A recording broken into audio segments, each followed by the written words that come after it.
నిజానికి అంతవరకు సీన్ తీస్తే ఏమీ ఇబ్బంది లేదు. కావాలనే చక్రం మాత్రం ఇటు రావడం, బాలయ్య దాన్ని శూలంతో పైకి లేపడం, అది ఫ్యాన్ లాగా గిర్రని తిరగడం, థియేటర్‌లోనే అరుస్తున్నారు. ఓహ్! జగన్ ఫ్యాన్ ఇది అని, వైసీపీ ఫ్యాన్ అని.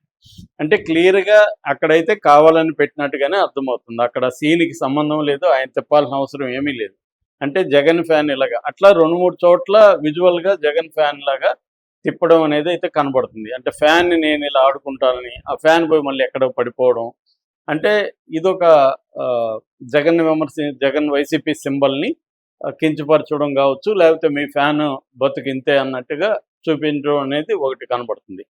అట్లాగే ఇంకొక డైలాగ్ వెర్షన్‌లో కూడా విలన్ క్యారెక్టర్‌కి సంబంధించి 'ఠాగూర్‌కి' సంబంధించి వీళ్ళు తండ్రి దగ్గర నుంచి కూడా శవాల మీద ఆహ్, రాజకీయాలు చేస్తూ బతుకుతున్నారు అన్న యాస్పెక్ట్‌లో విమర్శ కూడా కనబడుతుంది. ఎందుకంటే అది కూడా జగన్ క్యారెక్టరైజేషన్ లక్షణాలు కనబడతాయి. కొంతమందేమో రాహుల్ గాంధీ క్యారెక్టర్ లక్షణాలు కూడా కనబడినాయి. ఎందుకంటే ఇద్దరికి కూడా వాళ్ళ పేరెంట్స్ వాళ్ళ నాన్న పీఎంగా ఉన్నాడు అక్కడ. ఇక్కడేమో జగన్ వాళ్ళ నాన్న సీఎంగా ఉన్నాడు కాబట్టి ఇద్దరికి కనెక్ట్ అవుతుంది. అక్కడోళ్ళు అది రాహుల్ గాంధీ అని కూడా అనుకునే అవకాశం ఉంది.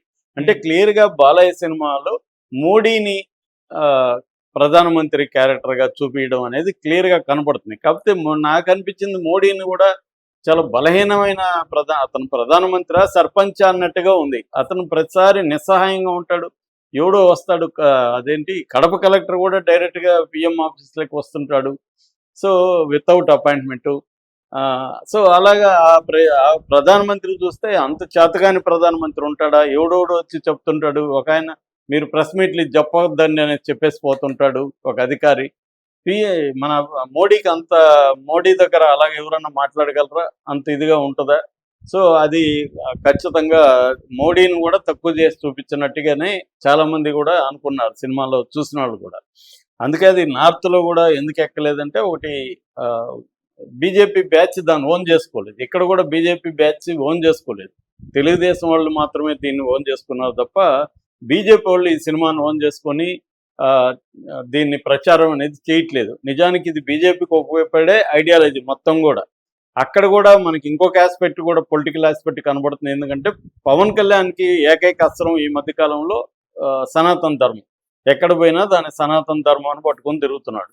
దాన్ని పవన్ కళ్యాణ్ నుంచి కొంత లాక్కొని మేము కూడా సనాతన ధర్మాన్ని చెప్తామని తెలుగుదేశం కూడా ఈ మధ్య కొన్ని మాట్లాడుతుంది. చంద్రబాబు కూడా ఆ లాంగ్వేజ్ మాట్లాడుతున్నాడు. ఇప్పుడు దీంట్లో కూడా క్లియర్‌గా సనాతన ధర్మం మీదనే ఫోకస్ చేశారు. నిజానికి దీంట్లో దేశభక్తి అనవసరం ఈ సినిమాకి సంబంధించి. అఖండ ఫస్ట్‌లో కూడా దేశభక్తి లేదు. ఆ దేశభక్తి వల్లే నేను ముందు నుంచి కూడా రిలీజ్ కాకముందే చెప్తున్నా దేశభక్తి దీన్ని దెబ్బ కొడుతుందని. ఎందుకంటే ఇది ఒక దేశభక్తి అనేసరికి మనకి ఇతర దేశాల నుంచి కాపాడాల్సింది ఎవరు? మన మిలిటరీ, మన ప్రభుత్వం. అంతేగాని ఎవరు అఘోర అనేవాడు మామూలుగా అయితే లైఫ్‌లో అసలు ఎక్కడ బయట కనబడ్డు. అతని పనేదో అతనిలో ఉంటాడు. అఘోర వచ్చి దేశాన్ని కాపాడుతున్నాడు అంటేనే అంతకంటే కామెడీ వ్యవహారం లేదు. దాన్ని వీళ్ళు పెట్టేశారు. పైగా చైనాకి అమెరికానే భయపడి మూసుకొని ఉంటున్నాడు ట్రంపు. మనకేసిన టారిఫ్స్ వాళ్ళ మీద వేయట్లేదు. ఎందుకంటే చైనా గట్టిగా బిగిస్తే అమెరికా ఆర్థిక వ్యవస్థ కుప్పకూలిపోతుంది. అట్లాగే డిఫెన్స్‌లో కూడా చాలా విషయాల్లో చైనా కంటే కూడా బలమైన డిఫెన్స్ సిస్టమ్ ఉన్న చైనాని తీసుకొని అదేదో బఫూన్ కంట్రీ లాగా డీల్ చేయడం. అది మొత్తంగా కూడా అదంతా కూడా కామిక్ వ్యవహారం అయిపోయింది తప్ప ఎక్కడ ఒక సీరియస్‌నెస్, ఒక రియలిస్టిక్ ఫీల్ పోయింది. సో, అందువల్ల ఏదైనా సినిమా నువ్వు లాజిక్‌లో అవసరమే లేదు. లాజిక్ గురించి నేను మాట్లాడట్లా.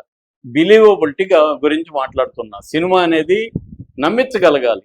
నమ్మించాలంటే కొన్నిసార్లు నువ్వు రియల్‌గా చెప్తున్నప్పుడు, రియల్ కంట్రీ గురించి నువ్వు చెప్తున్నావు. ఏ ఊహా కంట్రీ 'బాహుబలి' లాగా చెప్తే నీ ఇష్టం వచ్చింది పెట్టొచ్చు.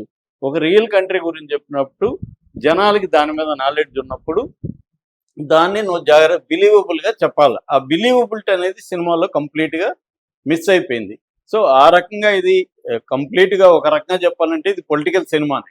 ఇక్కడనే కాదు దేశానికి సంబంధించి పొలిటికల్ సినిమా అని, విదేశాలకు సంబంధించి కూడా పొలిటికల్ సినిమానే.